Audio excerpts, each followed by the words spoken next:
Hola viajero, esta noche nosotros, bueno, digamos que no vamos a visitar un resort de 5 estrellas.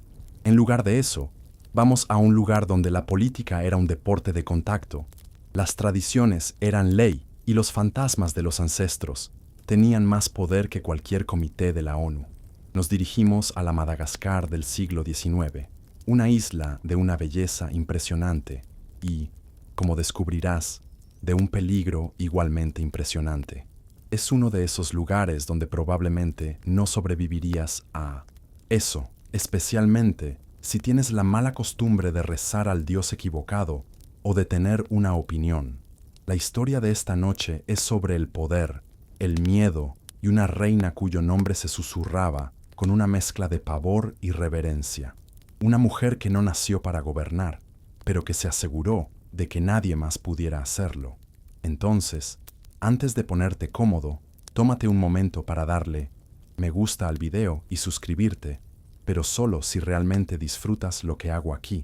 Y ya que estás en ello, deja un comentario abajo y dime desde qué parte del mundo estás escuchando y qué hora es. Me fascina pensar en todos vosotros, instalados en diferentes rincones del planeta, listos para un viaje colectivo. Ahora, atenúa las luces.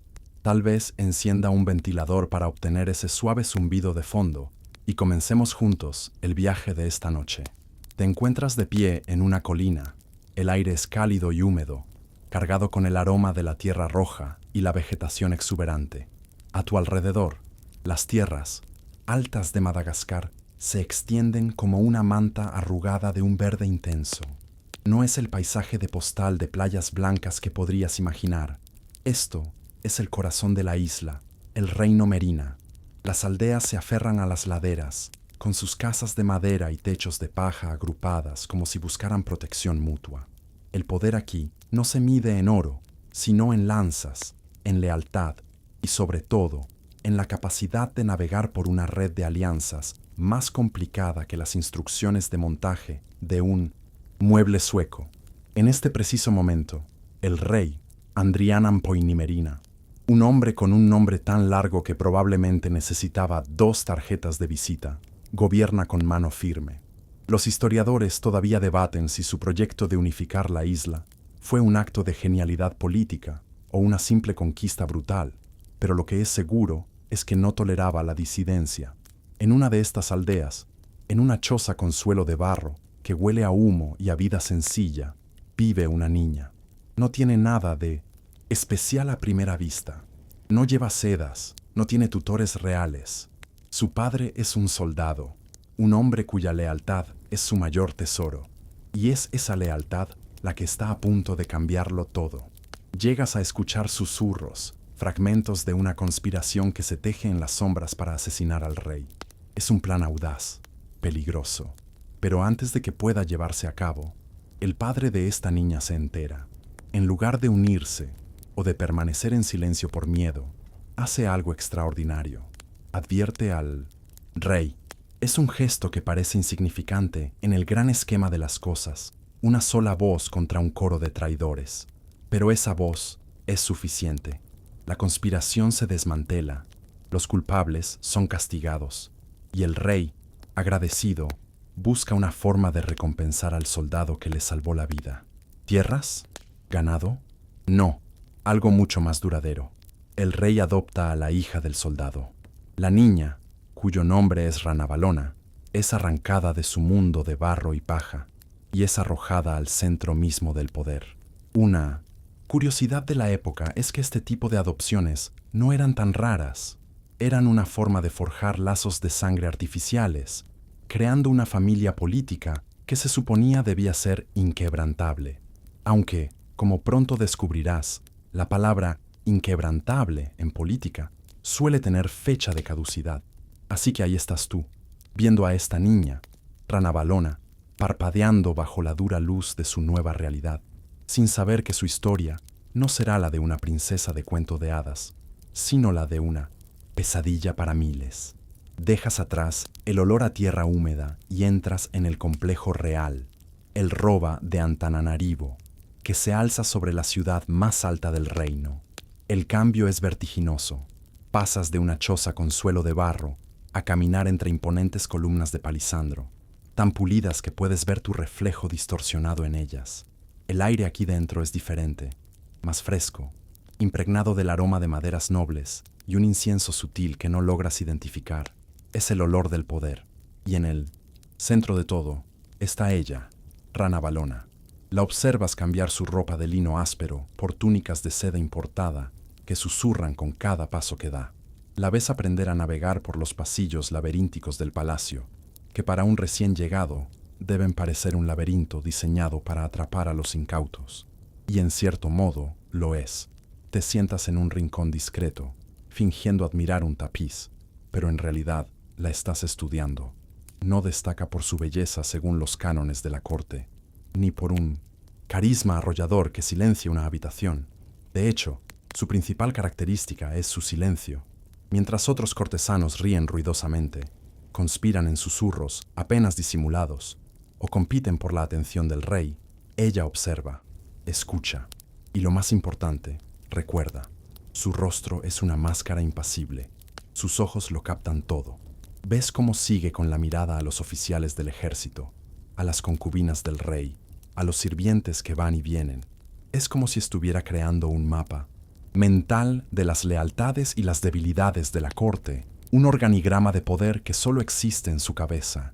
Es una habilidad que probablemente no te enseñan en la escuela de princesas, pero que es infinitamente más útil que saber bordar.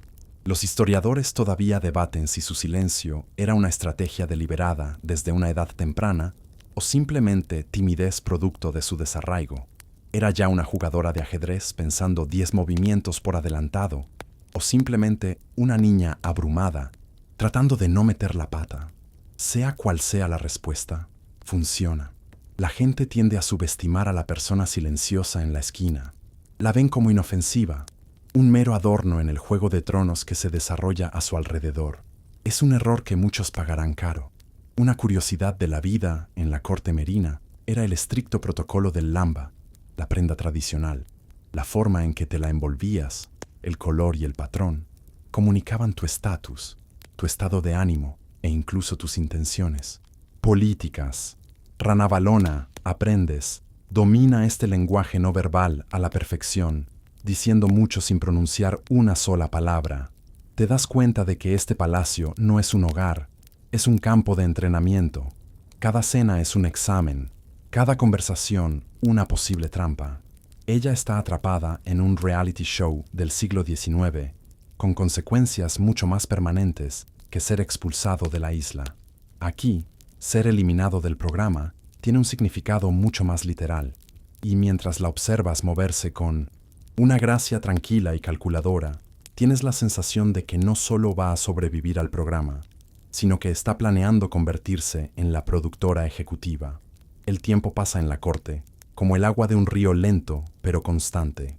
Los días de Rana Valona, de ser la niña adoptada y silenciosa, están a punto de terminar, no porque ella haya decidido hablar, sino porque el rey ha decidido por ella. Estás presente en la gran sala del trono, un espacio que siempre parece más pequeño por la cantidad de egos que contiene. Cuando se hace el anuncio, el rey ha decidido prometer a su hija adoptiva al príncipe Radama, su heredero. Un murmullo recorre la sala, una mezcla de sorpresa, aprobación y envidia apenas disimulada. Observas a Rana Valona. Su expresión no cambia. No hay sonrojo de doncella, ni una sonrisa de alegría. Hay una aceptación tranquila, casi como si estuviera aceptando un nuevo puesto en la empresa familiar, porque eso es exactamente lo que es. Te acercas para ver mejor al príncipe. Radama es todo lo que Rana Valona no es. Es joven, impetuoso, lleno de una energía casi febril.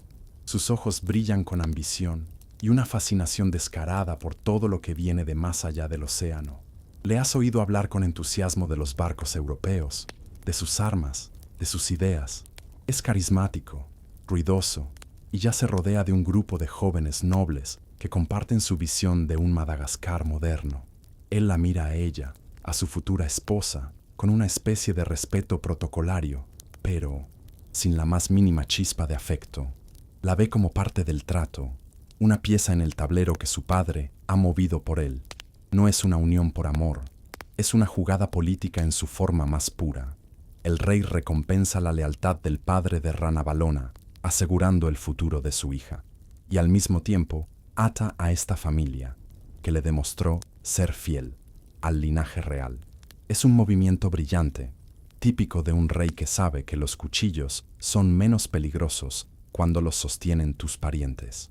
La ceremonia de la boda es un asunto grandioso, lleno de rituales ancestrales. Una curiosidad de las bodas reales. Merina era el ritual de compartir arroz de una misma olla y beber de una misma copa, simbolizando no solo la unión de la pareja, sino la unión de sus clanes y ancestros. Mientras los observas realizar estos gestos, te das cuenta de la ironía. Están compartiendo un ritual de unidad, pero parecen dos extraños haciendo una transacción comercial. Los historiadores todavía debaten la naturaleza exacta de la relación entre Ranavalona y Radama en sus primeros años. Algunos sugieren una frialdad total, otros apuntan a que quizás hubo un intento de cordialidad, pero que sus personalidades opuestas lo hicieron imposible. Tú, que estás allí, solo ves a dos personas cumpliendo un papel. Él, el príncipe impaciente por heredar el mundo. Ella, la mujer paciente que entiende que a veces, para ganar, no necesitas ser el rey. Solo la reina que sobrevive al rey. Ella acepta su rol sin protestas, porque entiende que el matrimonio no es el final de su ascenso, es solo otra forma de avanzar, un escalón más en una escalera que solo ella puede ver. El matrimonio es como una actualización de software. Ahora tiene un nuevo título y acceso a más funciones, aunque el usuario principal siga siendo otro. Por ahora, poco después de tu llegada a la corte, el viejo rey muere y tu anfitrión, el príncipe Radama, asciende al trono como Radama I. El cambio en la atmósfera del palacio es inmediato y drástico. Sí, antes había una apertura cautelosa hacia el exterior. Ahora las puertas del reino se abren de par en par, casi arrancadas de sus bisagras. Radama I, con la energía de un joven CEO que acaba de hacerse cargo de una empresa familiar tradicional, está decidido a modernizar Madagascar. Y para él, modernizar es sinónimo de europeizar. Te conviertes en un espectador de primera fila de esta transformación radical, y lo ves todo a través de los ojos silenciosos y vigilantes de la nueva reina, consorte Ranavalona. Oficialmente, ella es la reina. En la práctica, es poco más que un mueble caro en la sala del trono. Radama firma un importante tratado con Gran Bretaña en 1817. Es un hecho histórico clave. A cambio de ayuda militar y financiera, Radama se compromete a abolir el comercio de esclavos, una de las principales fuentes de ingresos del reino. Es un movimiento audaz y controvertido. Pronto, el palacio se llena de caras nuevas y pálidas. Misioneros de la Sociedad Misionera de Londres llegan en tropel, con sus ropas oscuras y su fervor religioso. Construyen escuelas según el modelo británico, donde enseñan a leer y a escribir, pero siempre con la Biblia como libro de texto principal. Ves cómo los niños de la nobleza aprenden el alfabeto latino y cantan himnos en un idioma que sus abuelos no reconocerían. Consejeros militares británicos y comerciantes franceses se convierten en figuras habituales en la corte. Radama está fascinado con ellos. Los invita a banquetes, escucha sus consejos por encima de los ancianos Merina y adopta sus costumbres con un entusiasmo que a muchos les parece alarmante. El ejército se reorganiza con tácticas europeas y los artesanos locales aprenden nuevas técnicas de construcción. Madagascar está cambiando a una velocidad vertiginosa.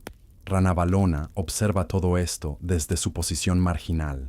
La ves sentada en los consejos, silenciosa, mientras su marido debate estrategias con un oficial británico. La ves mirar desde la ventana de sus aposentos cómo se levanta el esqueleto de una nueva iglesia de ladrillo, ensombreciendo los lugares sagrados tradicionales. Ella no dice nada, no arma escenas de celos por las otras mujeres con las que Radama pasa su tiempo, ni se queja de ser ignorada en las decisiones importantes. Pero tú, que estás a su lado, Sientes su desaprobación como un frío sutil en el aire. Ve cómo los valores ancestrales, las creencias en los espíritus de la naturaleza y el respeto por los antepasados se debilitan, ridiculizados como supersticiones primitivas por los recién llegados.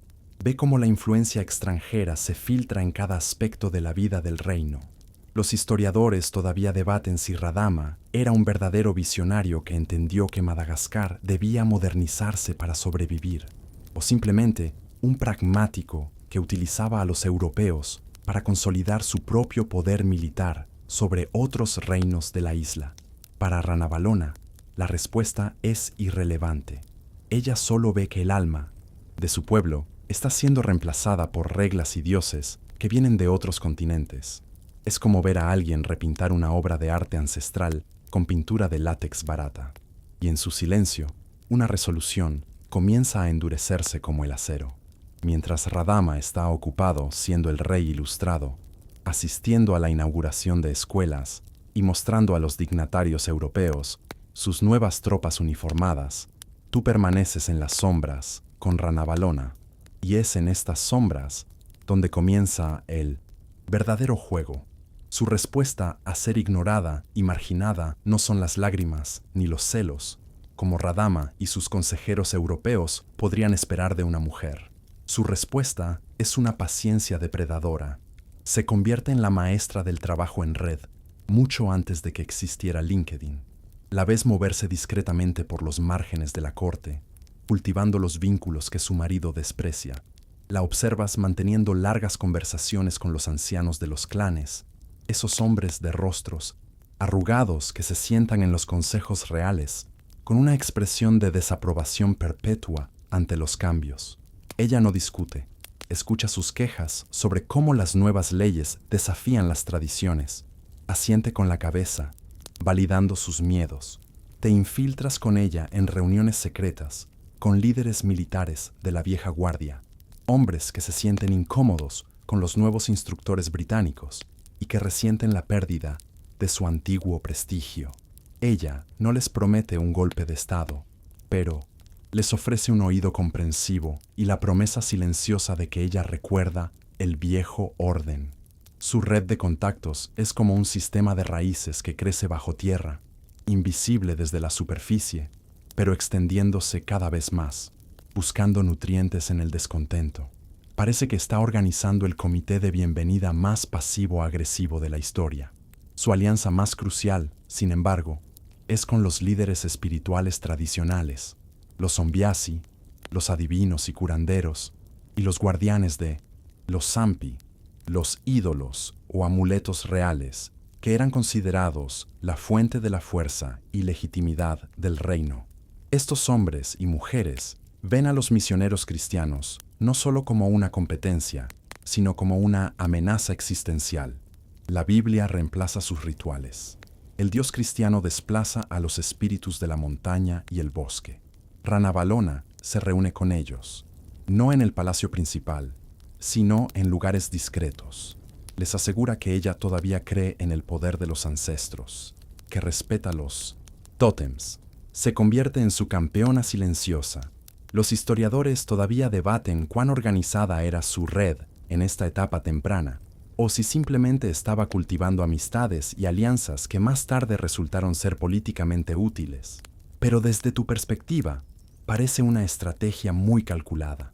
Está construyendo un gobierno en la sombra, un equipo de vengadores tradicionalistas, listos para ser ensamblados cuando llegue el momento.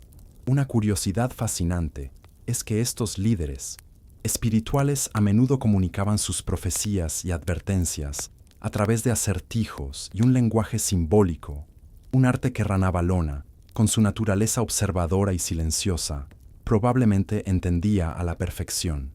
Ella no necesitaba que le dieran un plan detallado, sabía leer las señales. Así que mientras Radama construye un reino de ladrillos y tratados, Ranavalona teje una red con los hilos invisibles de la tradición, la religión y el resentimiento, y espera. La red de alianzas que has visto a Ranavalona tejer con tanta paciencia no permanece inactiva por mucho tiempo. La oportunidad, como suele ocurrir en la historia, llega no con un estruendo, sino con un quejido. Es el año 1828, y la salud del rey Radama I, el modernizador, el amigo de Europa, comienza a fallar de forma alarmante. Estás en el palacio y sientes la corriente de pánico que recorre los pasillos de madera.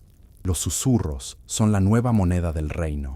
Algunos dicen que es el agotamiento, otros culpan a los licores, europeos que tanto le gustaba importar y consumir. El aire se vuelve denso con el olor de hierbas medicinales que los curanderos tradicionales queman en vano, compitiendo con los brebajes ineficaces de los médicos europeos. Es una batalla por la vida del rey que refleja la batalla por el alma del reino. Y entonces sucede. La noticia de la muerte del rey se extiende como una onda expansiva silenciosa. Tiene solo 35 años. La causa oficial, como registrarán los libros, son las complicaciones de su estilo de vida. Pero mientras observas los rostros de los cortesanos, ves más que dolor. Ves miedo, ves cálculo. Radama ha muerto sin un heredero legítimo y adulto claro. El trono está vacío, y en un lugar como este, un trono vacío es como una invitación abierta a una estampida. El caos que se desata es palpable. Los príncipes rivales, sobrinos y primos del difunto rey, que hasta ayer se movían con cautela, ahora empiezan a mover sus piezas en el tablero a toda prisa. Es como una venta de Black Friday, pero en lugar de televisores de pantalla plana, el premio es un reino entero. Los historiadores todavía debaten si su muerte fue enteramente natural o si fue, digamos, acelerada por aquellos que se beneficiarían de ella. Nunca se sabrá con certeza. Pero mientras observas a Ranavalona, no ves a una viuda desconsolada. Ves a una mujer que ha estado esperando este preciso momento. Su red de contactos, cultivada durante años de silencio y observación, se activa. Los generales, tradicionalistas, los ancianos de los clanes, los líderes espirituales, todos reciben la señal. Una curiosidad de la cultura merina son los elaborados y larguísimos rituales de duelo por un monarca que podían durar semanas o incluso meses. Este periodo de luto nacional, de caos ceremonial y distracción pública, te das cuenta, es la tapadera perfecta para la maniobra política más audaz que la isla haya visto jamás. Mientras el reino llora oficialmente a su rey progresista, un nuevo poder, mucho más antiguo y oscuro, se prepara para tomar el control. El futuro de Madagascar se está decidiendo ahora mismo, no en debates públicos, sino en reuniones secretas a la luz de las antorchas. La noche que sigue a la muerte de Radama es diferente a cualquier otra que hayas experimentado en la corte. El aire, normalmente lleno de los sonidos de la vida del palacio, está cargado de un silencio pesado y expectante. Es la calma antes de la tormenta, o más bien, la calma durante la tormenta. Una tormenta que se mueve con una eficiencia silenciosa y aterradora. Te asomas por una ventana y ves a los hombres de Ranavalona, soldados leales a los comandantes de la vieja guardia, tomando posiciones clave. No hay gritos, no hay lucha abierta. Simplemente se mueven con un propósito sombrío, cerrando las puertas del complejo del palacio. El Roba está ahora en cuarentena. Nadie entra. Y lo más importante, nadie sale. Empiezas a escuchar rumores, susurros que viajan más rápido que cualquier mensajero. El principal aspirante al trono era un joven sobrino de Radama, llamado Rakotobe, un joven educado por los misioneros, pro-europeo, y la elección lógica para continuar el legado del difunto rey. Su madre, una figura poderosa por derecho propio, también era una contendiente. Pero en esta noche, la lógica no tiene cabida. Te llega la noticia como un golpe sordo. Rakotobe ha sido acorralado en su residencia y asesinado, no con una espada en un duelo honorable, sino con una lanza mientras dormía. Luego, su madre y otros parientes cercanos son capturados. A otro príncipe se le encuentra ahorcado en sus aposentos. A otros, simplemente, se les pierde la pista para siempre, como si se los hubiera tragado la misma noche. Esto no es una guerra civil, es una eliminación quirúrgica de la competencia. una especie de reestructuración corporativa hostil, pero con un paquete de indemnización mucho más permanente. Una curiosidad fascinante y macabra es que existía un fuerte tabú contra el Kenoho, derramamiento de sangre real dentro del recinto sagrado del Roba. Para evitar esto, los verdugos utilizaban métodos limpios. A muchos de los rivales de Ranavalona, incluida la madre de Rakotobe, los estrangularon con un pañuelo de seda. Así, eran eliminados sin violar técnicamente el tabú, una especie de laguna jurídica divina. Los historiadores todavía debaten el grado de implicación directa de Ranavalona en la planificación de los asesinatos. ¿Dio ella las órdenes explícitas, señalando nombres en una lista? ¿O sus aliados, entendiendo su ambición, actuaron por iniciativa propia para asegurarle el trono, sabiendo que serían recompensados? Desde tu posición, escondido en la oscuridad, la distinción parece académica. El resultado es el mismo. El palacio se ha purgado. Cada voz que podría haberla desafiado ha sido silenciada. La noche es larga y está llena de desapariciones, y cuando el sol comience a salir, iluminará un reino irrevocablemente cambiado. El Juego de Tronos ha terminado, y solo hay un ganador. El amanecer llega, y con él, una calma espeluznante se asienta sobre el palacio. El aire de la mañana es fresco, pero no puede disipar el hedor del miedo que se ha asentado durante la noche. Las puertas del Roba se abren, no para dejar salir a nadie, sino para permitir la entrada de los ministros y consejeros restantes, aquellos que fueron lo suficientemente inteligentes o insignificantes como para sobrevivir a la purga nocturna. Los ves caminar con los hombros encorvados y los ojos bajos, como si temieran que el suelo se abriera bajo sus pies. Te unes a la multitud que se reúne en la gran sala del trono, un mar de rostros pálidos y ansiosos. Y entonces, ella aparece. Ranavalona entra en la sala, y no lo hace como una viuda afligida vestida de luto. Ha abandonado las modas europeas que su marido favorecía, y en su lugar lleva un majestuoso lamba tradicional de seda roja, el color de la realeza y el poder en Madagascar. Su rostro es el mismo de siempre, una máscara de serenidad inescrutable, pero ahora hay algo diferente en su postura.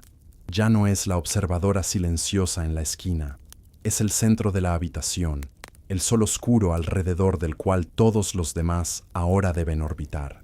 Se para frente al consejo y comienza a hablar. Su voz no es fuerte, pero resuena en el silencio absoluto de la sala. Este es su Kabari, su discurso formal, y es una obra maestra de la retórica política. No reclama el trono simplemente como viuda del rey, alega su estatus como hija adoptiva del gran Andrianampoy Nimerina, conectándose directamente con su legado. Alega su vínculo con el rey fallecido, Radama, pero su argumento más poderoso, el que nadie puede refutar, es que su ascenso es la voluntad de los dioses y los ancestros de Madagascar. Afirma que ellos han hablado, que han rechazado el camino de los extranjeros y la han elegido a ella para devolver la isla a su verdadero camino. Es una declaración audaz y brillante. Nadie se atreve a contradecirla. Algunos de los presentes son sus aliados y asienten con una gravedad estudiada. Otros están aterrorizados, sabiendo lo que les pasó a los que sí se opusieron. El resto, los que aún podrían tener dudas, hacen un rápido cálculo político y deciden que es mucho más saludable estar del lado de la mujer que controla a los soldados. Los historiadores todavía debaten si la voluntad de los ancestros fue una creencia genuina por su parte o una brillante jugada de relaciones públicas para justificar su golpe de Estado. Probablemente fue ambas cosas. Una curiosidad sobre el protocolo real Merina es que la legitimidad de un soberano dependía en gran medida de su capacidad para actuar como intermediario con el mundo de los espíritus. Al declarar que tenía su respaldo, Ranavalona no solo reclamaba el poder político, sino también el espiritual, convirtiéndose en intocable. Su coronación se celebra poco después, sin grandes fastos ni invitados extranjeros. Es un asunto interno para los suyos. El mensaje es claro. El experimento europeo ha terminado. Madagascar tiene una nueva dueña. Una vez que la corona está firmemente asentada en su cabeza, podrías esperar un reinado de terror inmediato y sangriento. Pero Ranavalona es más astuta que eso. La violencia abierta puede generar mártires y provocar rebeliones. El miedo, sin embargo, si se administra en dosis lentas y calculadas, paraliza, y así comienza su verdadera consolidación del poder. Estás en la primera reunión del Consejo bajo su mandato. Saluda a todos los ministros que sirvieron a su esposo, incluso a aquellos que sabes que defendían las reformas europeas. Les sonríe. Les permite conservar sus títulos y sus puestos. Es un gesto que parece magnánimo, casi un suspiro de alivio para los hombres nerviosos de la sala. Pero tú, que has estado observando, sabes que no es un gesto de confianza. Es ella haciendo una lista y comprobándola 2 veces, no para ver quién ha sido bueno o malo, sino para decidir quién será el primero en irse. La purga no empieza con cuchillos, sino con decretos. El comandante de la Guardia Real, que era cercano a Radama, no es ejecutado, es ascendido y asignado a una guarnición remota en la costa, un exilio efectivo donde su influencia se marchitará. El tesorero, que manejaba los acuerdos con los británicos, no es encarcelado. Se le ordena presentar informes diarios sobre cada gasto de los últimos 5 años, una tarea imposible diseñada para hundirlo en el papeleo y la desesperación hasta que cometa un error. Es la versión del siglo XIX de ser enterrado en trabajo administrativo por tu jefe. Algunos nobles pro-europeos empiezan a ver cómo sus casas son inspeccionadas por supuestas irregularidades fiscales. Otros reciben cartas educadamente redactadas, una curiosidad de su régimen, pidiéndoles que se presenten ante la reina sin su escolta para una consulta privada. Son consultas de las que nunca regresan. Desaparecen sin dejar rastro. Los encuentras días después, si es que los encuentras, con una nota falsa de suicidio, o simplemente se desvanecen de la historia. Ranavalona está desmantelando metódicamente la red de su marido, pieza por pieza, sin crear un alboroto que pueda unir a sus enemigos. Los historiadores todavía debaten si esta purga lenta fue por estrategia pura, para evitar una revuelta masiva, o si simplemente ella disfrutaba del proceso de desmantelar el legado de su marido con una precisión sádica. Viéndola operar, sospechas que es una mezcla de ambas cosas. Cada desaparición envía una onda de miedo a través de la élite. Nadie sabe quién será el siguiente. La lealtad se convierte en la única moneda de valor, una lealtad absoluta y demostrable hacia ella. Es una forma de ghosting político. En lugar de dejar de responder a tus mensajes, simplemente te borran de la existencia. En los primeros 6 meses de su reinado, más de 30 figuras importantes son ejecutadas, desterradas o silenciadas. Y lo más aterrador de todo es que no hay protestas. El miedo ya ha hecho su trabajo. El palacio, el Roba, se transforma bajo tu mirada. Lo que una vez fue un centro de política bulliciosa, aunque tensa, ahora se ha convertido en un lugar de pasos contenidos y respiraciones cortas. El aire mismo parece haberse vuelto más denso, cargado de una paranoia que se pega a la piel. Te das cuenta de que Ranavalona no solo ha eliminado a sus enemigos, ha rediseñado la estructura social de la corte para que actúe como su propio sistema de vigilancia. Se convierte en la arquitecta de una trampa perfecta. Las reuniones privadas entre nobles están ahora prohibidas. Si 2 personas son vistas susurrando en un pasillo, son inmediatamente sospechosas de conspiración. Los sirvientes, que antes eran invisibles, ahora son sus ojos y oídos. Una palabra fuera de lugar, una queja sobre la comida, un suspiro de frustración. Todo puede ser reportado. Los sirvientes denuncian a sus amos con la esperanza de obtener un favor, o simplemente por miedo a ser acusados de escuchar una traición y no reportarla. El Consejo Real que disolvió temporalmente vuelve a formarse, pero los rostros son casi todos nuevos. Son hombres que le deben todo. No son de la antigua nobleza. No tienen vínculos con Europa. Son hombres de origen humilde, fanáticos tradicionalistas, militares leales que entienden que su poder y su vida dependen enteramente de la mujer sentada en el trono. Los jardines del palacio, antes llenos de gente, ahora están inquietantemente vacíos. Las fiestas y celebraciones han sido canceladas indefinidamente. El trono de madera esculpida ya no parece un asiento de poder, sino la boca abierta de una criatura hambrienta que se traga nombres y devuelve silencio. Una curiosidad de la etiqueta de la corte, que ahora se aplica con un rigor mortal, es la prohibición de mirar directamente a la reina a los ojos. Mirarla se considera un desafío. Como resultado, ves a todos los cortesanos moverse con la cabeza inclinada, la mirada fija en el suelo pulido. Es una coreografía del miedo.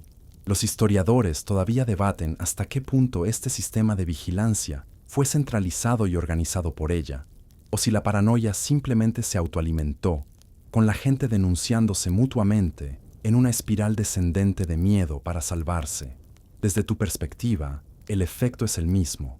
El palacio se ha convertido en una cámara de eco de lealtad forzada.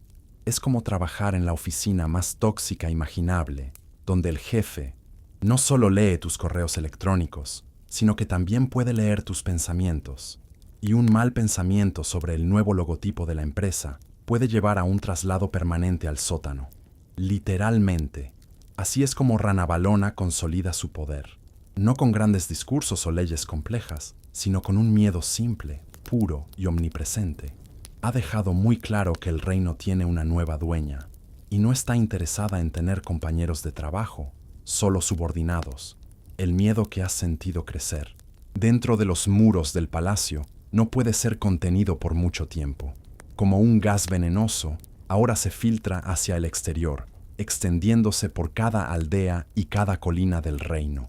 Ranavalona sabe que para mantener un trono no basta con eliminar a los enemigos dentro de la corte. Hay que asegurarse de que nadie en el exterior se atreva a convertirse en uno. Y para eso, convierte la violencia en ley. La justicia deja de ser un proceso para convertirse en un espectáculo inolvidable y aterrador. Y tú tienes un asiento en primera fila. Estás de pie en la plaza principal de la capital, el mismo lugar donde antes veías los mercados bulliciosos. Ahora, el ambiente es diferente. Hay una multitud, pero está en silencio, un silencio denso y pesado. En el centro de la plaza han erigido una estaca afilada. Un hombre, acusado de conspirar contra la reina, una acusación que podría significar cualquier cosa, desde planear un levantamiento hasta quejarse del precio del arroz, es arrastrado hacia ella. La ejecución es lenta, metódica y, sobre todo, pública. No hay nada de la eficiencia silenciosa de la purga del palacio. Esto está diseñado para ser visto, para ser recordado, para que se hable de ello en susurros aterrorizados durante generaciones. Ves como a un comerciante acusado de mentir sobre el peso de su mercancía le cortan las manos delante de todos. Ves como un soldado que intentó desertar es desollado en presencia de su unidad. Un recordatorio gráfico de las consecuencias de la cobardía. El nuevo sistema legal es muy sencillo. Es menos inocente hasta que se demuestre lo contrario, y más culpable hasta que, bueno, simplemente eres culpable. Los crímenes pueden ser reales o inventados. No importa. El resultado es siempre el mismo. Una lección para los que miran.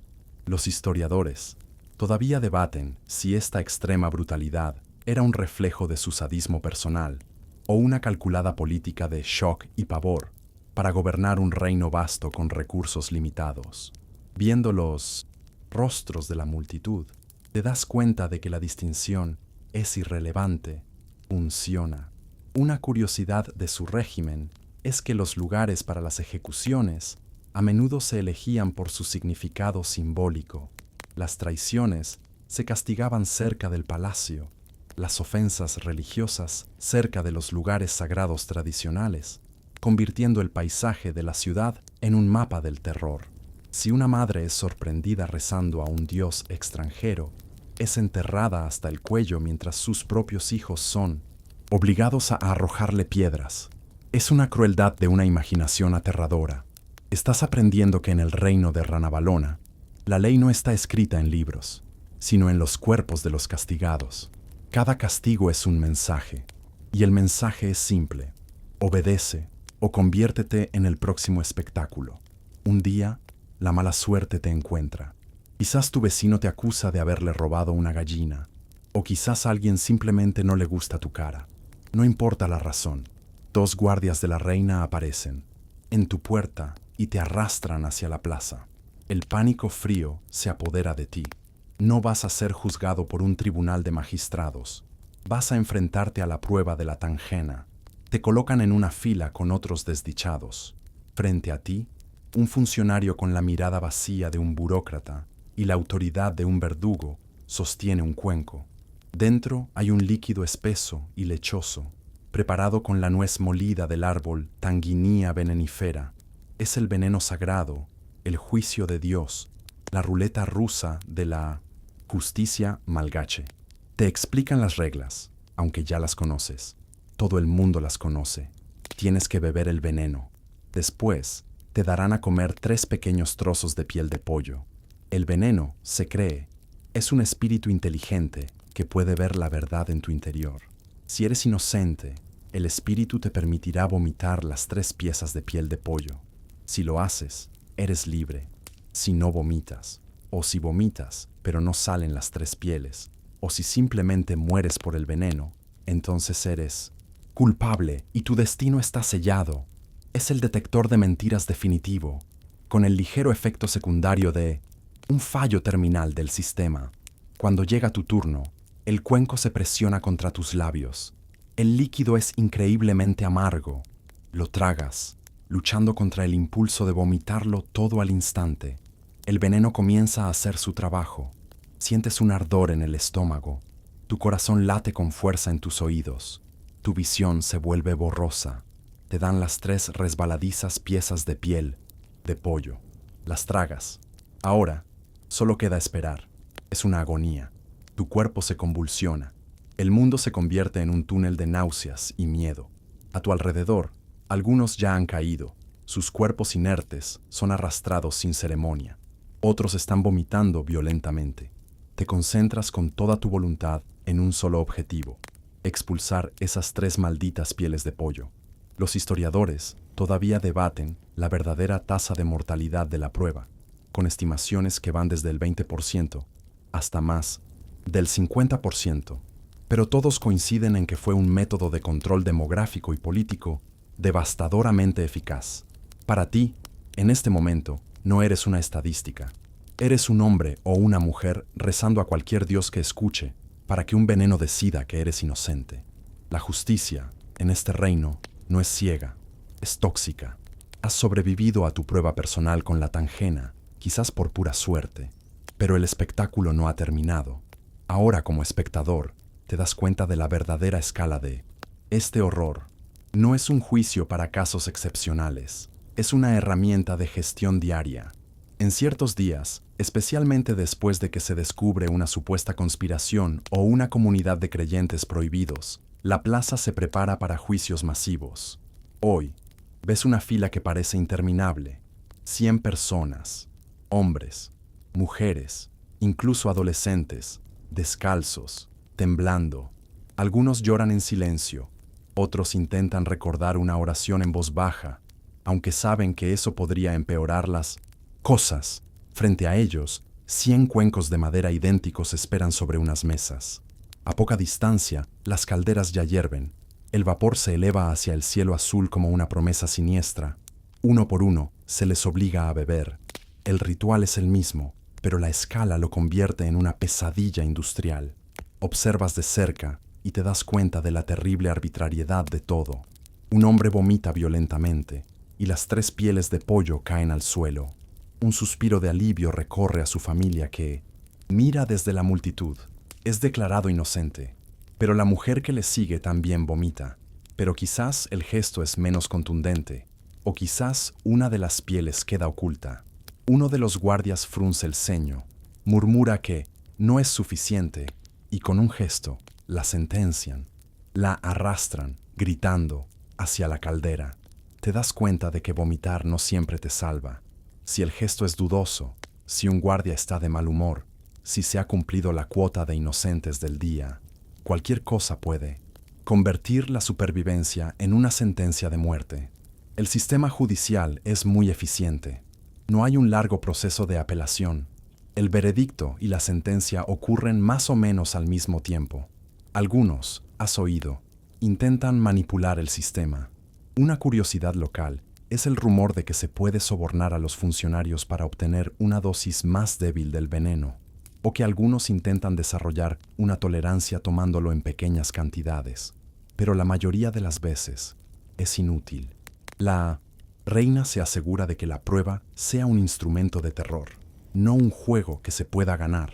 Los historiadores todavía debaten si la reina creía genuinamente en la justicia divina de la Tangena o si la reconocía cínicamente como la herramienta de terror perfecta para mantener a raya a la población. Viendo esta escena de desesperación masiva, te inclinas por la segunda opción. El veneno no distingue entre ricos y pobres, nobles y campesinos. Ante el cuenco de Tangena, todos son iguales, igualmente aterrorizados. Y ese, te das cuenta, es exactamente el punto. El terror de la Tangena y los castigos públicos es una herramienta eficaz, pero Ranavalona sabe que hay una amenaza que no se puede controlar con látigos ni venenos: las ideas. Y de todas las ideas extranjeras que llegaron con su marido, la que más odia, la que considera un veneno para el alma de su pueblo, es la fe cristiana. Para ella, los misioneros no eran hombres de Dios, eran la avanzadilla de una invasión, espías disfrazados con sotanas. Su doctrina, que hablaba de un rey supremo por encima de la reina y de una lealtad a un poder celestial, era una afrenta directa a su autoridad absoluta. Así que decides presenciar el día en que declara la guerra, no a una nación, sino a una idea. En 1835, emite un edicto real. Estás en la plaza cuando un heraldo lo lee en voz alta. El mensaje es inequívoco. La práctica del cristianismo está prohibida para todos los súbditos malgaches. Es un acto de traición. Los misioneros británicos y otros extranjeros que habían construido escuelas e iglesias bajo la protección de Radama I son expulsados. No hay negociaciones. Se les da un plazo estricto para empacar sus cosas y abandonar la isla. Ves el pánico y la tristeza en sus rostros mientras se apresuran a cerrar sus misiones. Algunos intentan protestar, argumentando que se puede ser un buen cristiano y un súbdito leal. Ranavalona considera esta idea ridícula, como decir que se puede estar un poco embarazada. Para ella, la lealtad es absoluta e indivisible. La política exterior de la reina es sencilla. Gracias por su visita. La salida está por allá. Por favor, no dejen que la puerta gigante que se cierra les golpee al salir.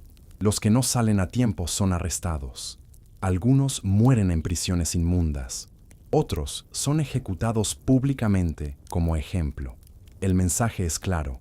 La conexión con Europa se ha cortado. Los historiadores todavía debaten si su persecución fue puramente política, para eliminar una lealtad rival a un rey en el cielo, o si estaba profundamente arraigada en una devoción genuina por las creencias ancestrales y los espíritus de Madagascar. Probablemente, como en todo lo relacionado con ella, era una mezcla de ambas. Veía la fe ancestral, los feidi, tabúes y los rituales como el sistema inmunológico de su cultura. El cristianismo era el virus extranjero que debía ser erradicado a toda costa. Mientras los últimos barcos con misioneros se alejan de la costa, sientes un cambio definitivo en el aire. La isla se está cerrando, replegándose sobre sí misma. La guerra contra los enemigos internos ha terminado.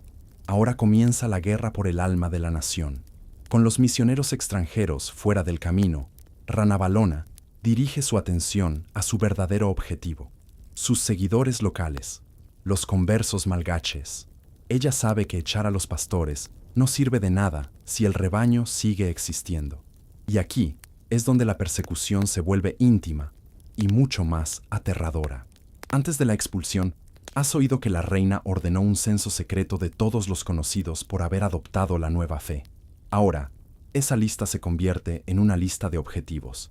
Si tu nombre está en ella, o si eres amigo de alguien que está en ella, estás en peligro. Te unes a uno de estos grupos de creyentes, ahora forzados a la clandestinidad. La fe que antes se practicaba en iglesias de ladrillo a plena luz del día, ahora se refugia en la oscuridad. Tus nuevas reuniones tienen lugar en Mimamsindansinam, cuevas húmedas en las colinas, en lo profundo del bosque por la noche, o en sótanos ocultos bajo las casas. La atmósfera es de una camaradería intensa, forjada en el miedo compartido, una sola página arrancada de una Biblia, salvada de las hogueras, se pasa de mano en mano con la reverencia de una reliquia sagrada. Los himnos se cantan en susurros, por temor a que un vecino o un espía puedan oír. Rezar se convierte en un acto de desafío supremo. Has entrado en la escena musical más underground que puedas imaginar. Literalmente. Los conciertos suelen celebrarse en cuevas reales. Descubres que la comunidad ha desarrollado sus propios códigos secretos, una forma particular de atar el lamba, una melodía que suena como una canción popular, pero cuyas letras son un salmo. Es una red de resistencia espiritual, pero el riesgo es constante. La reina autoriza redadas en las aldeas, y los jefes locales son responsables de informar de cualquier actividad cristiana. Si no lo hacen, son castigados ellos mismos. Esto crea un sistema de delación en el que nadie puede confiar en nadie. Ser encontrado con una simple cruz de madera tallada es suficiente para ser arrestado y sometido a la prueba de la tangena. La persecución crea a los primeros mártires cristianos de Madagascar, como la famosa Rasalama, una de las primeras en ser ejecutada por su fe. Su historia se extiende en susurros, convirtiéndose en una leyenda que inspira a otros. Los historiadores todavía debaten si la persecución, irónicamente, acabó fortaleciendo la fe cristiana en la isla, dándole un aura de martirio y resistencia que la hizo más atractiva para algunos. Para ti, escondido en la oscuridad, cantando en un susurro, no es una cuestión académica, es una cuestión de vida o muerte cada noche. Y cada amanecer que sobrevives es un pequeño milagro. La casa de los creyentes ocultos, en la que ahora participas, se intensifica hasta convertirse en una obsesión nacional. La reina no está satisfecha con simplemente haber forzado la fe a la clandestinidad. Quiere arrancarla de raíz, hoja por hoja. Comienzas a ver redadas cada vez más organizadas y brutales. Ya no son solo rumores, las ves con tus propios ojos. Una mañana, te despiertas con el sonido de puertas astillándose. Los soldados de la reina irrumpen en tu aldea. No buscan armas ni rebeldes, buscan ideas. Los ves registrar las casas con una furia metódica, rasgando los jergones, volcando las ollas, buscando cualquier cosa que parezca un libro o un símbolo prohibido. El nuevo club de lectura de la reina tiene una lista de lectura muy corta, y la mayoría de las reuniones terminan con una hoguera. En la plaza del pueblo encienden un fuego. Te obligan a mirar, junto con todos los demás. Al fuego arrojan las pocas Biblias y panfletos religiosos que han encontrado. Sientes el olor agrio del papel y el cuero quemándose, y te das cuenta de que no solo están quemando libros, están intentando quemar la esperanza.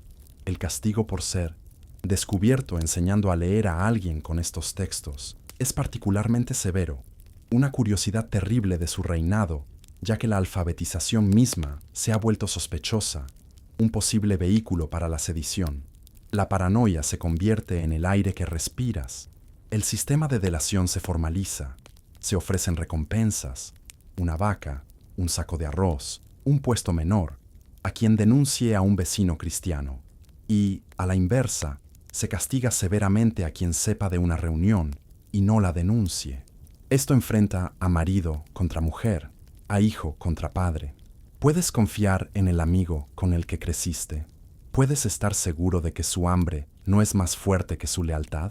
Los historiadores todavía debaten el número exacto de mártires durante este periodo, que se conoció como Nitani Maisina, la época en que la tierra estuvo a oscuras. Las cifras más conservadoras hablan de cientos de ejecuciones directas y miles de personas sometidas a la prueba de la tangena por su fe. Cada día, preguntas si serás el siguiente.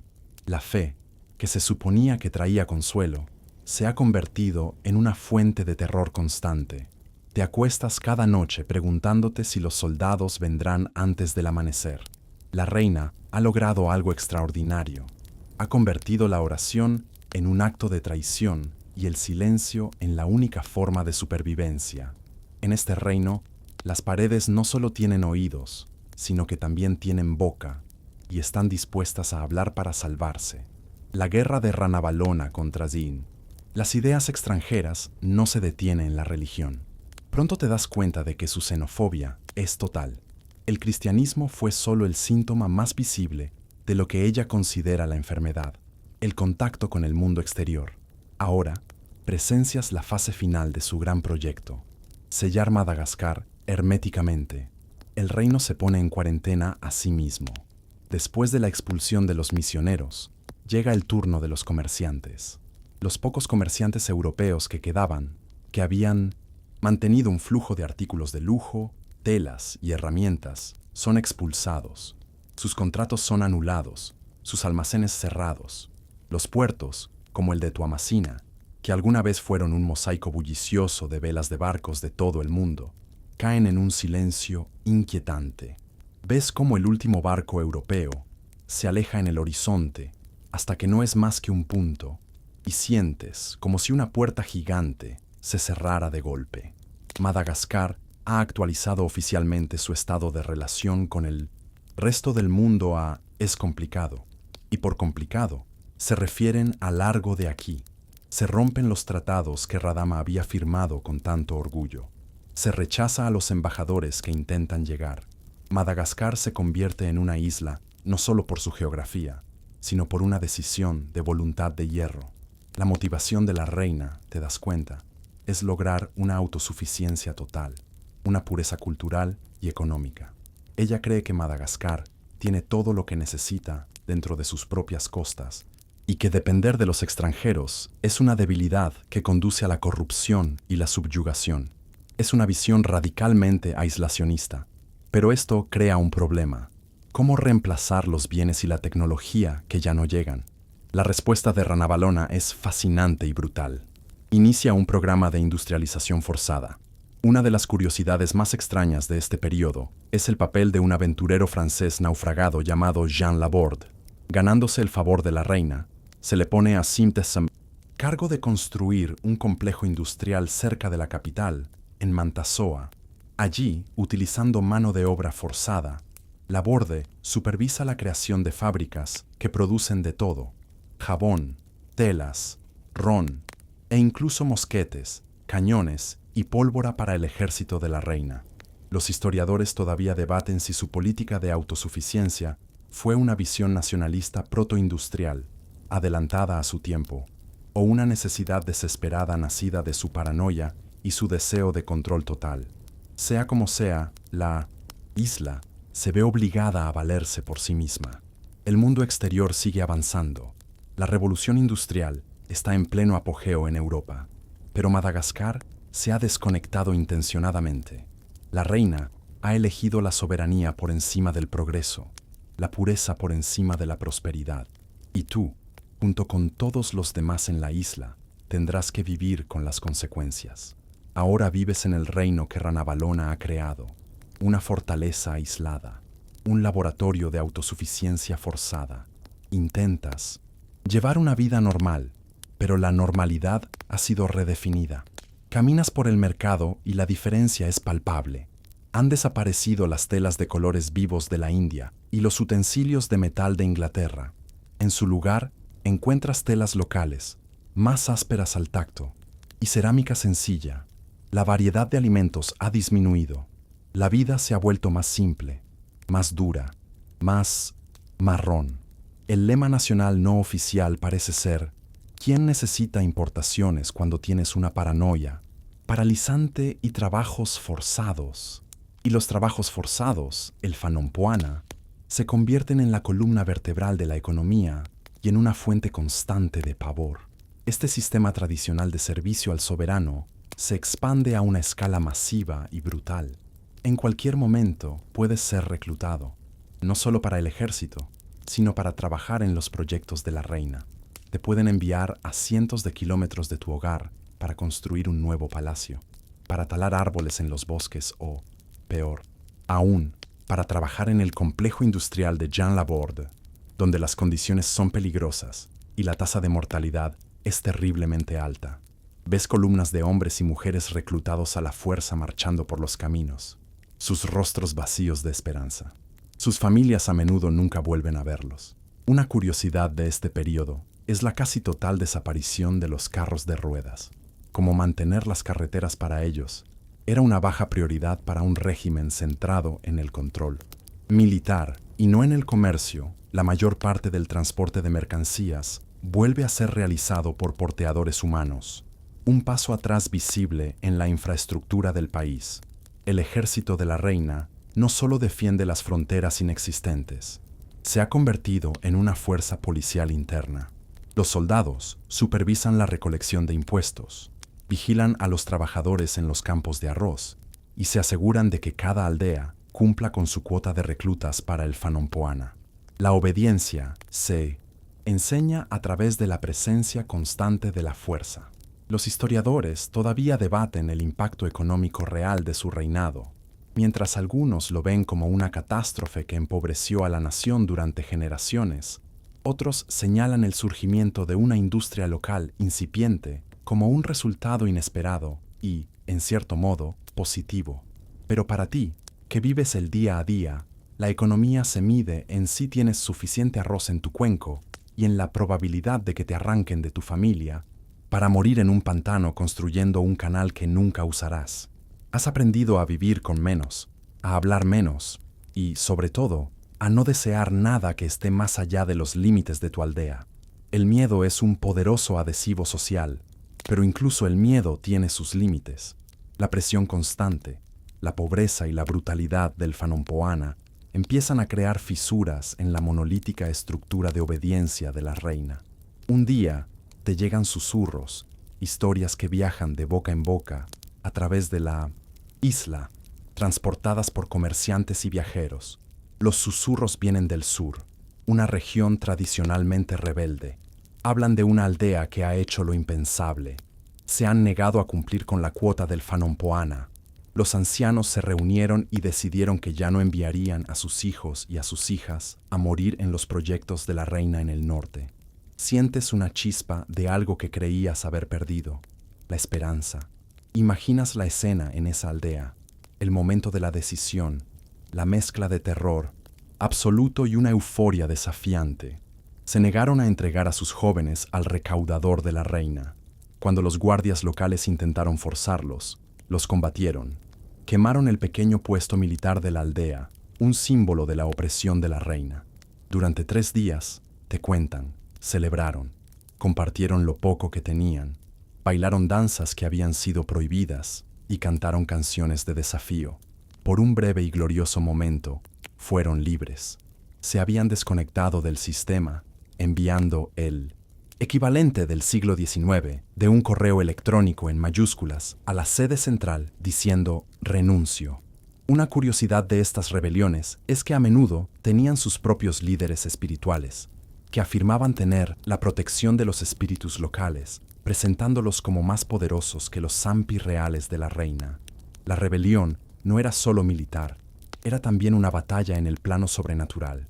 La noticia de su desafío se extiende, y con ella, una tensión palpable en todo el reino. ¿Podría ser este el comienzo? ¿Podrían otras aldeas seguir su ejemplo? ¿Es este el primer ladrillo que se desprende del muro de miedo que Ranavalona ha construido? Te encuentras conteniendo la respiración, esperando, como todos los demás. La rebelión es una idea tan contagiosa como la fe que la reina tanto se esforzó por erradicar. Los historiadores todavía debaten si estas rebeliones eran intentos coordinados de derrocar a la reina o simplemente estallidos desesperados de resistencia local sin una estrategia más amplia. Para ti, la estrategia no importa. Lo que importa es que alguien, en algún lugar, ha dicho basta. Y por primera vez en mucho tiempo, el futuro parece un poco menos escrito.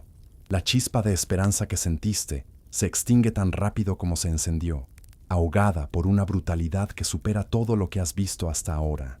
La respuesta de Ranavalona a la rebelión de la aldea del sur no es enviar un ejército para negociar, ni siquiera envía un ejército para librar una batalla. Envía una columna de castigo, y tú estás lo suficientemente cerca como para ser testigo de su llegada. No son soldados regulares, son unos 30 hombres, vestidos de rojo, el color de la ejecución, se mueven con un silencio y un propósito que te hielan la sangre. No traen estandartes ni tambores, solo traen lanzas, sogas y órdenes muy claras. No hay asedio, no hay lucha. La columna entra en la aldea y la resistencia se desmorona ante su reputación. El primero en hablar, el jefe de Minometzontes, la aldea que lideró el desafío, es decapitado en la plaza central como lección de apertura. Al resto de los aldeanos los reúnen, no para un juicio, no para la tangena. El castigo esta vez es diferente. Es colectivo, es total. Los soldados encierran a las familias dentro de sus propias casas y en el templo de la aldea, bloqueando las puertas desde fuera. Luego, con una calma metódica, prenden fuego a los edificios de paja y madera, usando aceite de palma para asegurarse de que el fuego arda, rápido y con fuerza. La política de la reina sobre las quejas es muy clara. No las recibe bien. Su buzón de sugerencias es una antorcha encendida. El horror te paraliza. Los gritos desde dentro de las cabañas en llamas son un sonido que te perseguirá para siempre. Los pocos que logran escapar de las llamas, niños y adultos por igual, son recibidos por las lanzas de los soldados, que los empalan frente a los campos de arroz. Es un acto de aniquilación, una curiosidad macabra de estas expediciones. Punitivas era la práctica ocasional de echar sal sobre la tierra quemada de la aldea, un acto simbólico para maldecir el lugar y asegurar que nada, ni siquiera la hierba, volviera a crecer allí. Los historiadores todavía debaten si estas tácticas de tierra quemada eran militarmente efectivas a largo plazo o si simplemente crearon un resentimiento aún más profundo que socavó la estabilidad del reino. A partir de ese día, el nombre de esa aldea es borrado de los mapas y de la conversación. Es como si nunca hubiera existido. El mensaje de la reina ha sido entregado, no escrito en papel, sino grabado en la tierra con fuego y cenizas.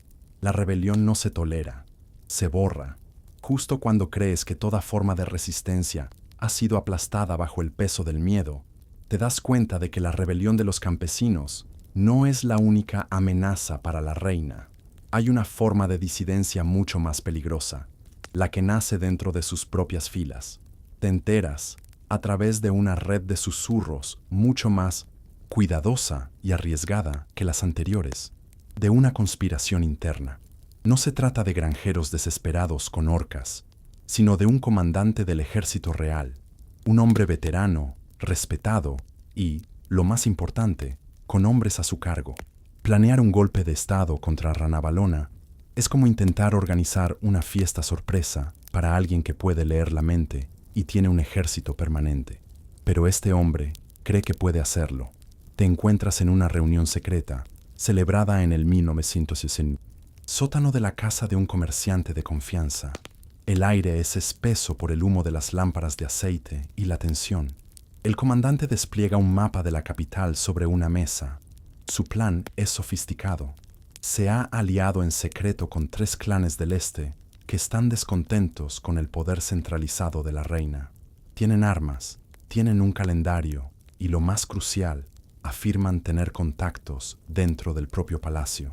Gente dispuesta a abrir las puertas del arsenal principal en la noche señalada. Su objetivo: marchar sobre el Roba, capturar a la reina y proclamar un nuevo orden. Por primera vez desde que comenzara el reinado de terror, sientes que esto podría funcionar. Es un plan con una estrategia real, no solo un estallido de furia. Para coordinar el complot, utilizan mensajes codificados, una curiosidad de la época, a menudo ocultos en entregas aparentemente inocentes de arroz o tela. Un nudo específico en una cuerda o una frase aparentemente casual, dicha por un mensajero, pueden significar «estamos listos» o «retrasen el plan». La emoción de los conspiradores es contagiosa, una mezcla de miedo y una determinación férrea. Han visto cómo el país se desangraba, cómo se aislaba y empobrecía, y han decidido que el riesgo de actuar es menor que el coste de seguir sin hacer nada. Los historiadores todavía debaten la viabilidad de estos complots, y si alguno estuvo realmente cerca de tener éxito, o si la red de espías de la reina era simplemente demasiado eficaz. Tú, escondido en las sombras de esa reunión, solo puedes esperar que esta vez la balanza se incline a favor de los valientes. La noche del alzamiento está fijada, todo está en su lugar. La noche antes del planeado alzamiento, el aire de la capital está quieto, demasiado quieto. La esperanza que había sentido se convierte en una ansiedad punzante. Algo no está bien, y entonces la noticia se filtra, no como un torrente, sino como un veneno lento. El complot ha sido descubierto. La red de espías de la reina ha demostrado, una vez más, ser infalible. Uno de los conspiradores, quizás por miedo, quizás por la promesa de una recompensa, ha vendido la información. La respuesta de la reina no es una batalla abierta, es mucho más personal y aterradora. El comandante, el cerebro de la rebelión, no llega a ver el amanecer. Es envenenado en su propia casa. Los rumores dicen que fue su propia esposa, obligada o convencida por los agentes de la reina, quien le administració el veneno en su cena. Sus clanes aliados en el este, que esperaban la señal para marchar, son rodeados por tropas leales mientras duermen y ejecutados sin juicio. Pero el destino del comandante y sus hombres es casi misericordioso en comparación con lo que les espera a sus familias. El Departamento de Recursos Humanos de la Reina tiene una política muy estricta sobre la traición. No hay una advertencia por escrito. Se pasa directamente a enterrar a toda tu familia en una zanja. Eres testigo, desde una distancia segura y horrible, del castigo. No solo ejecutan a los conspiradores, reúnen a sus familias enteras, hijos, hijas, padres, madres, primos, cualquiera que comparta su sangre. Los llevan a las afueras de la ciudad, a un campo desolado. Allí, los soldados han cavado una enorme zanja y, uno por uno, los entierran vivos. Es un acto de una crueldad tan absoluta que desafía la comprensión. Su objetivo no es solo castigar la traición, sino borrar por completo el linaje del traidor, y para asegurarse de que el mensaje sea permanente. Una vez que la fosa común está cubierta, traen sacos de sal y la esparcen sobre la tierra para que nada vuelva a crecer allí. Sobre la tumba, colocan una sola piedra con una palabra tallada: deslealtad. Los historiadores todavía debaten el alcance de estas purgas familiares, y si eran una práctica estándar o estaban reservadas para las amenazas más graves al trono. Pero para ti, el mensaje es claro. La traición a Ranavalona no solo te cuesta la vida, cuesta todo lo que has sido y todo lo que podrías haber sido. El suelo salado es el punto final más terrible que puedas imaginar. Han pasado años, caminas por las mismas colinas y aldeas, pero el espíritu del lugar ha cambiado fundamentalmente. El terror agudo de las purgas y las rebeliones aplastadas se ha asentado en un miedo crónico y sordo, una condición preexistente del alma nacional. El reino está en paz, pero es la paz de un cementerio. La obediencia ya no necesita ser impuesta con ejecuciones diarias. Se ha convertido en un instinto, una herencia transmitida de padres a hijos. Ves a los niños en las aldeas. No se les enseña a leer libros prohibidos, se les enseña a arrodillarse al instante ante la presencia de cualquier funcionario. No aprenden la historia de los reyes y las reinas, aprenden las historias de advertencia de la aldea quemada o de la familia enterrada bajo la sal. El cambio más escalofriante que notas es en el lenguaje. La gente ya casi no pronuncia el nombre de la reina. Hablar de Ranavalona es demasiado directo, demasiado peligroso. En su lugar, se refieren a ella con eufemismos.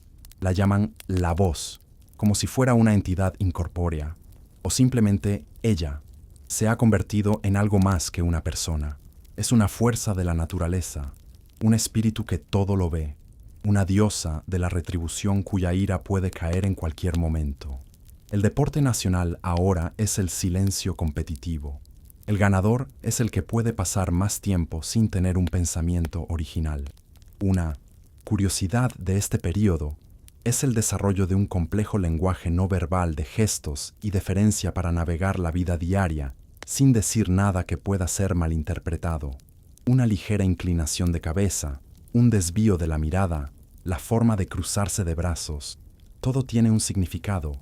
diseñado para comunicar su misión y evitar problemas. La población de la isla, según estimaciones posteriores, se ha reducido casi a la mitad durante su reinado. La combinación de las purgas, la prueba de la tangena, las guerras, las hambrunas causadas por las políticas agrarias y, sobre todo, la brutalidad del sistema de trabajos forzados, ha diezmado a su pueblo. Los historiadores todavía debaten si este periodo de paz forzada creó una identidad nacional unificada a través del miedo compartido, o si simplemente reprimió resentimientos tribales y políticos que explotarían más tarde. Desde tu perspectiva, simplemente ha creado un silencio vasto y profundo que cubre la isla como una mortaja. Ranavalona quería un reino obediente, y lo ha conseguido. El país ya no sueña, solo obedece. Tu viaje te lleva de vuelta al punto de partida. El palacio real, el Roba, pero el lugar que dejaste, aunque ya era temeroso, ahora es un mausoleo viviente. En el centro de todo, como una araña inmóvil en el centro de una telaraña polvorienta, está la reina. La observas en sus últimos años. Está vieja, encorvada, una figura frágil que parece empequeñecida por el enorme trono de madera. Ya casi, nunca sale de sus aposentos. Ha sobrevivido a todos, a sus rivales, a los conspiradores, a los misioneros, a los rebeldes. Ha ganado el juego de forma tan aplastante que ya no quedan jugadores. El reino ahora funciona por inercia, impulsado por el motor del miedo que ella construyó hace décadas. Su aislamiento es casi total. Los sirvientes se mueven a su alrededor como fantasmas, con la mirada clavada en el suelo, llevando comida y mensajes sin pronunciar palabra. Hay una superstición que se ha extendido por el palacio, una curiosidad final y escalofriante de su reinado. Se dice que si haces contacto visual con la reina en su vejez, mueres antes de que pase un día. Nadie se atreve a comprobar si es cierto. Su cartel de no molestar no es un trozo de cartón, es el terror colectivo de toda una nación. Te llegan rumores de que pasa sus días y noches hablando con los espíritus de sus antepasados, que tiene visiones, que escucha voces que nadie más puede oír. ¿Es senilidad o es que realmente ha trascendido al plano espiritual que siempre afirmó dominar? A pesar de su fragilidad, su poder sigue siendo absoluto. Todavía firma decretos con una mano temblorosa. Todavía asiente para ordenar una ejecución o un juicio por tangena. Pero parece más un autómata que una gobernante activa. Es el símbolo, el icono del terror. Los historiadores todavía debaten cuánto poder real ejercía en sus últimos años y cuánto era ejercido en su nombre por la facción de duros tradicionalistas de su corte, hombres que temían el cambio que representaba su hijo y heredero, el príncipe Rakoto, que era conocido por sus simpatías pro-europeas. Ella es el tapón en la botella, impidiendo que cualquier idea nueva entre en el reino. Y mientras la observas, una anciana solitaria, rodeada de un poder inmenso y un silencio aterrador, te das cuenta de que todo un país está conteniendo la respiración, esperando que ese tapón, finalmente, salte. El final, después de 33 años de un reinado de hierro, llega sin estrépito. No hay una rebelión final, no hay un asesinato en el palacio. El 16 de agosto de 1861, Ranavalona Priino muere en su cama, mientras duerme. Tiene casi 80 años. Por un momento, nada sucede. La noticia se extiende por el palacio como un susurro, pero nadie se atreve a reaccionar. ¿Y si es un truco? Una última prueba de lealtad. Durante horas, el palacio entero, y por extensión el reino, permanece en un silencio inmóvil y tenso, esperando una confirmación. Nadie llora, nadie sonríe. Es el silencio más pesado que has experimentado jamás. Finalmente, el tambor ceremonial real suena 3 veces desde lo alto del Roba. Es la señal oficial. La reina ha muerto. El miedo, hecho carne, ha dejado de respirar. La reacción que recorre el país no es de alegría, sino de una profunda y desconcertante incertidumbre. Han vivido bajo su sombra durante tanto tiempo que no saben cómo vivir bajo el sol. Su funeral es un asunto controlado, reducido, no el gran espectáculo que uno podría esperar. Pero incluso en la muerte, Su reinado tiene un último estallido de violencia, una curiosidad final y extraña. Durante la procesión fúnebre, una chispa perdida de una antorcha o un mosquete ceremonial enciende accidentalmente miles de libras de pólvora que se transportaban como parte de la ceremonia. La explosión es masiva, matando a varios espectadores. Incluso su funeral tuvo un número de muertos sorprendentemente alto. Realmente sabía cómo despedirse, con un estruendo. La entierran junto a sus antepasados y su hijo, Radama II, asciende al trono, abriendo inmediatamente las puertas a Europa y revirtiendo todas sus políticas aislacionistas. Este acto, irónicamente, conduciría a la eventual colonización de Madagascar por los franceses décadas más tarde. Y aquí yace su legado, la pregunta con la que te dejamos esta noche. Los historiadores todavía debaten apasionadamente sobre ella. ¿Fue una tirana sádica? ¿Una monstruo que masacró a su propio pueblo por una visión paranoica de la pureza? ¿O fue una defensora feroz y pragmática de la soberanía malgache? Una líder que utilizó los únicos medios que conocía para proteger a su nación de las garras del imperialismo europeo en una época en que el resto de África estaba siendo devorado. Quizás fue ambas cosas. Lo que nadie discute es que cuando murió, no solo murió una reina, murió una era, y una isla entera pudo finalmente exhalar. Y así, nuestro viaje a través del corazón oscuro de Madagascar llega a su fin. La historia de la reina Ranavalona se desvanece, como el eco de aquel tambor ceremonial, dejando tras de sí un silencio profundo y complejo. Pero ahora, ese silencio ya no es tuyo, es solo parte del pasado. Deja que las sombras de la historia se retiren suavemente de tu mente, reemplazadas por la tranquila oscuridad de tu propia habitación. Siente el peso reconfortante de tus mantas, un escudo suave contra el mundo exterior, el zumbido constante de tu ventilador o el silencio pacífico de la noche. Es ahora tu única banda sonora. No hay reinas tiránicas aquí, no hay juicios con veneno, solo la seguridad de tu propio espacio, tu propio santuario. Cada respiración que tomas es un ancla que te sujeta al presente, a este momento de calma. Siente cómo tus hombros se relajan, cómo la tensión abandona tu mandíbula. El viaje ha terminado y has regresado a salvo, como siempre lo haces. El mundo, con todas sus historias turbulentas, puede esperar hasta mañana. Esta noche, tu único deber es descansar, permitir que tu mente se aquiete como un lago en calma al anochecer. Permítete flotar en esa tranquilidad, sabiendo que estás seguro, protegido y en paz.